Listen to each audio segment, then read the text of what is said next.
If you own a trucking company and you don't know where your next driver is coming from, come over here, I want to show you something.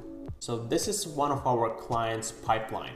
And all of those drivers basically ask them for the job. Well, some of them were not interested, some of them never replied, but a lot of those guys actually end up working with that company.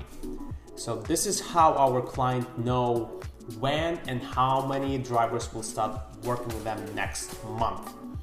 If you don't have a pipeline like this and you don't know when and where your next driver is coming from, most likely you will end up leaking money because of trucks staying on the yard and collecting dust.